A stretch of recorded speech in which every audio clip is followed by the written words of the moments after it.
depan. Kita beri tepuk tangan ya anak-anak. Untuk mic-nya. Jadi apa judul dongeng yang akan kamu bawakan? Kisah patriotik perjuangan mulia. Kisah patriotik perjuangan Mulyadi. Ya, silakan berhenti. Disimak ya anak-anak bersama, silakan berhenti untuk mendongeng. Kita dengarkan dongeng dari Bening. Oke. Gimana nanti?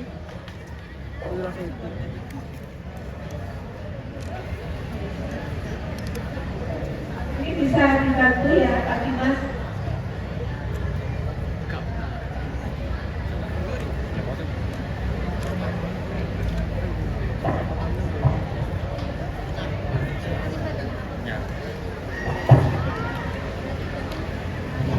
Ini sudah di backup, sudah tahu soalnya bakal terjadi. Enggak. Gimana? Di-upload bisa. Iya, udah mati. Klaim hitam pulang. Nanti bisa di-upload aja. Bisa.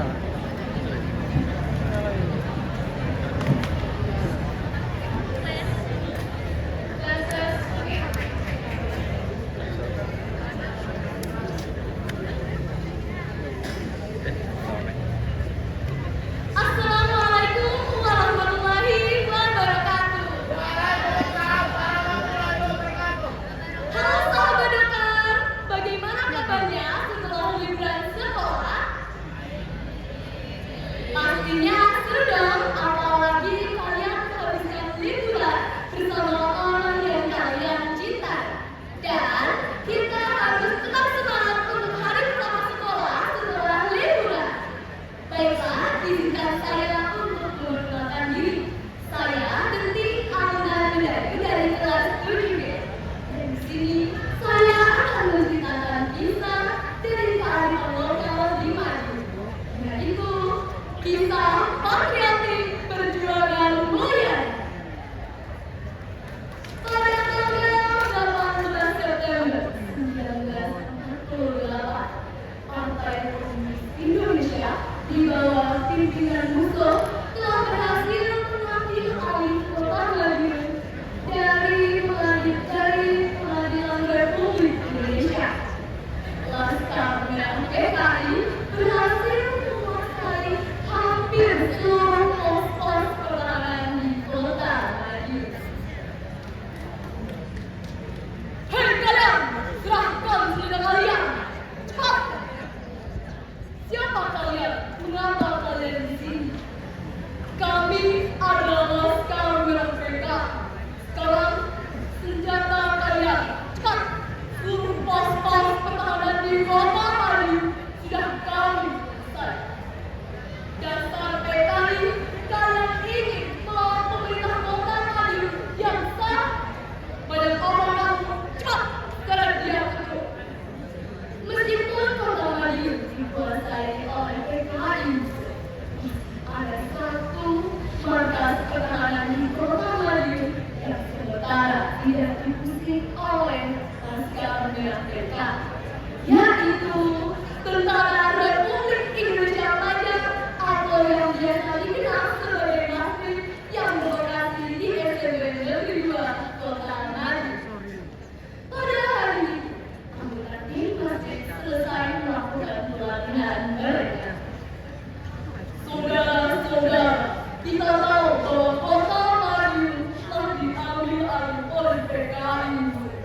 Tetapi kita sebagai tentara Republik Indonesia Pajak tidak boleh tunduk kepada mereka. Kita harus setia kepada pemerintahan Republik Indonesia. Kita harus membela tanah air kita dari para pendatang yang ancaman. Merdeka! Merdeka! Merdeka! Seperti biasa malam ini kita diajak Saudara Mulyadi dan Saudara Suprapto, Saudara Mulia, yang lain boleh kembali Mulyadi telah beberapa menjaga pos bersama. Tiba-tiba, Laskar Merah PKI menyerbu markas utara Republik Indonesia Pelajar. Mereka berteriak sambil mendorongkan senjata merdeka. Mulyadi dan sepatu diringkus. Sementara Laskar Merah PKI yang lain mengirim pasukan tim yang sedang bersenjata. Hei kalian, cepat, jongkok sekarang juga. Tidak, saya tidak akan jongkok. Untuk apa? Berani sekali ya, kalau seorang basri bangun kaki, saya tembak kamu. Tembak saja, saya tidak takut. Terjadi kegaduhan antara PKI dan masjid. Hei, sebentar, tenang. Kamu mau lihat aku jagonya. Hei kau, sini, lihat adikku. Dia ingin menghambat cita-cita revolusi kita. Hei adik, kamu itu masih kecil, jangan sok kamu. Kalau kau tetap ingin menjadi saudara, ayo bergabunglah dengan kau. Tetapi Mulyadi kecil. Tidak, kami adalah muslim. Kami sudah bersumpah untuk tetap setia kepada pemerintah Republik Indonesia. Mulyadi berusaha mempertahankan, tetapi Mulyadi tertembak.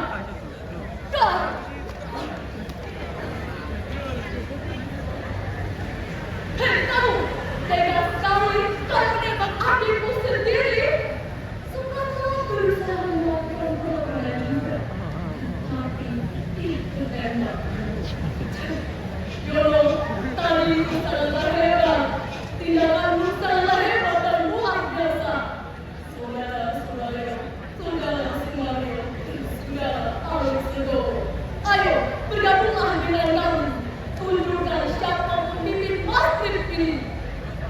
Tetapi, apakah masjid menjawab bahwa pemimpinnya bukanlah Laskar Merah PKI. Laskar Merah PKI kemana?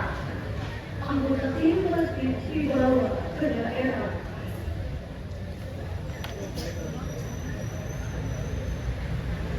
Apa hatiku takkan biru dengan kuku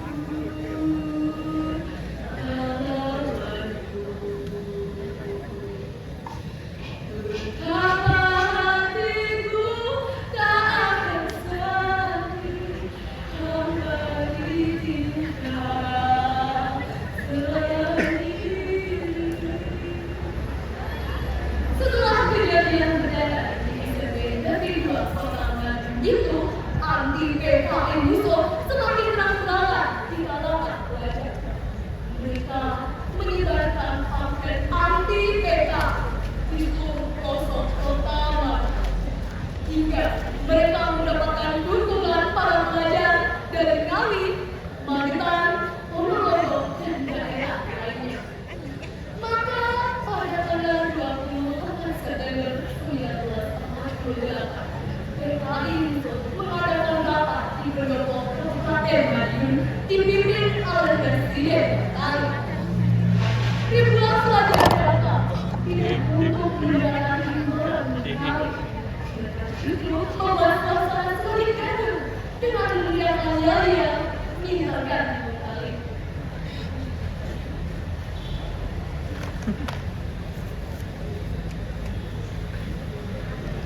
Katimu tarik! Hei, semua tenang. Kami ada kabar gembira. Sebentar lagi pemerintah PKI musuh akan membangun universitas negeri Cimahi. Oleh karena itu, riuh suara pelajar yang datang saat itu. Dan mereka pun melakukan demonstrasi besar-besaran. Setelah demonstrasi besar-besaran itu, PKI musuh semakin melakukan penculikan terhadap pelajar yang melakukan perlawanan. Mereka diculik dan dibunuh dengan jahat. Pada tanggal 30 September 1948, PKI musuh dan Laskar Merah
Indonesia hebat. Ini pengalaman Yasmin pertama kali. Oke, dulu tidak pernah dan ini pengalaman yang kedua. Baik, kita bersama-sama akan mendengarkan dongeng dari Yasmin dengan judul kisah 7 kebiasaan anak hebat Indonesia. Silakan.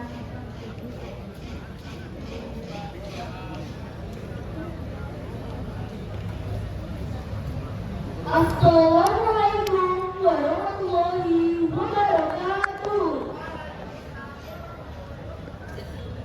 Selamat pagi saudara, apa kabar? Perkenalkan, nama saya Yasmin Asmi Sabina dari kelas 7A. Di sini saya akan Suara siapa? menceritakan tentang Piku yang melaksanakan 7 kebiasaan ajaib. Selamat mendengarkan. Di suatu hutan yang indah dan rindang, hiduplah seekor kura-kura mungil bernama Piku. Piku sangat senang bermain-main, tetapi ia sering lupa dalam melaksanakan hal-hal penting seperti bangun pagi, beribadah, dan juga makan makanan yang sehat. Suatu hari, burung hantu datang berkunjung ke rumah Piku.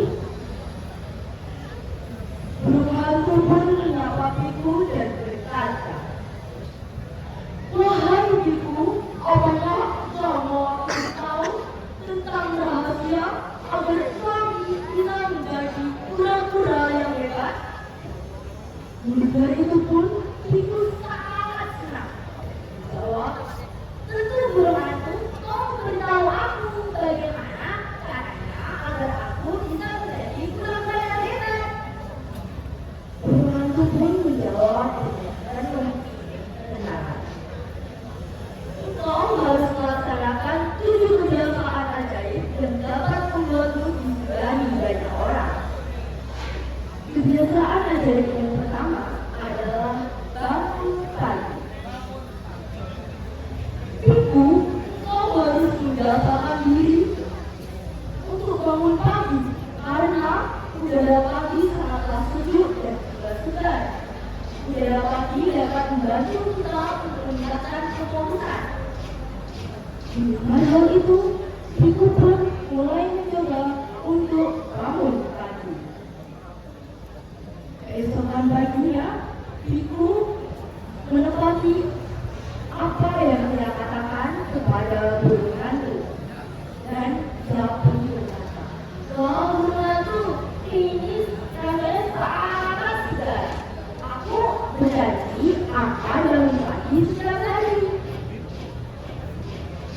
Lalu burung hantu membingungkan apa yang perlu dilakukan oleh Piku selanjutnya.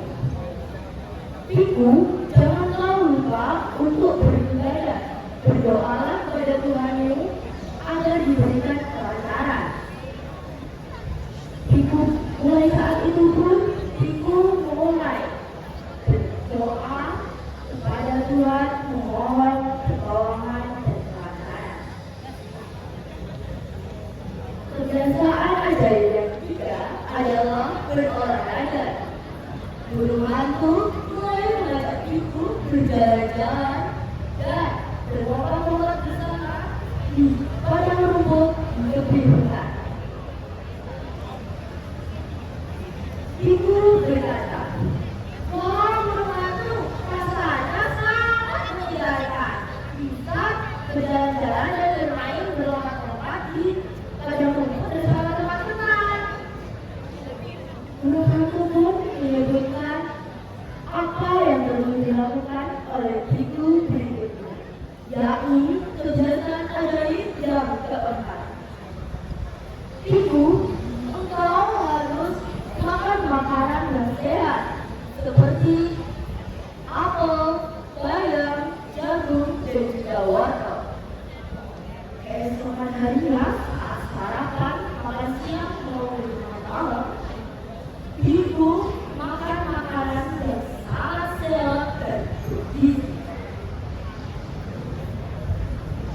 Lalu pada suatu malam, burung hantu pun datang dan memberitahu Biku dengan kebiasaan yang kelima. Wahai Biku, engkau telah melaksanakan 4 kebiasaan ajaib dan sekarang adalah yang kelima. Kebiasaan ajaib yang kelima adalah gemar belajar. Sebaiknya engkau mencoba hal-hal baru seperti mencoba belajar membunuh daun, membaca cerita, dan yang lainnya. Dengan hal itu, Biku pun langsung melaksanakannya dan jadi pintar dan mendapatkan banyak sekali teman. Kebiasaan yang keenam yang diberitahukan oleh burung hantu adalah aktif dalam bermasyarakat. Biku, kau sebaiknya selalu mengenal, saling menyapa dan berramah kepada teman-temanmu, karena hal itu dapat meningkatkan tali persaudaraan antar kita. Mulai saat itu juga, Biku pun menjadi sangat ramah dan tidak segan-segan untuk menyapa dan tersenyum.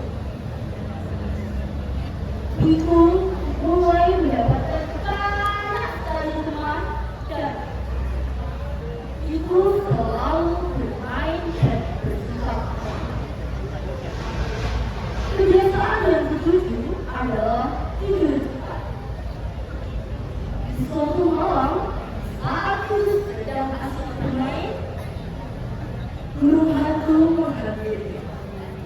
Hai Biku, sebaiknya engkau segera tidur, karena ini sudah malam hari, sehingga esok engkau dapat bangun pagi dan fokus dalam kegiatan. Dengan hal itu, Biku pun segera tidur. Keesokan paginya, ia merasa sangat lebih baik daripada hari-hari sebelumnya. Wah, badanku rasanya segar sekali. Terima kasih ya burung hantu sudah membantuku dan mengajariku tentang 7 kebiasaan ajaib. Ayo teman-teman yang lainnya juga melaksanakan 7 kebiasaan ajaib. Nah, dari cerita tersebut bisa kita ambil kesimpulannya, yakni kita harus membiasakan diri dengan 7 kebiasaan ajaib atau yang bisa disebut juga 7 kebiasaan anak Indonesia hebat, yang terdiri dari 1. Bangun pagi, 2. Beribadah, 3. Gemar berolahraga, 4. Makan makanan yang sehat, 5. Gemar belajar, 6. Aktif dalam bermasyarakat, dan yang ke-7, tidur cepat. Cukup sekian cerita dari saya. Mohon maaf bila ada tutur yang kurang berkenan.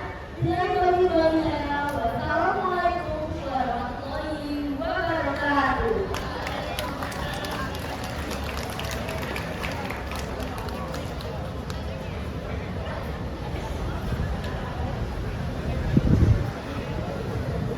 Baik, terima kasih.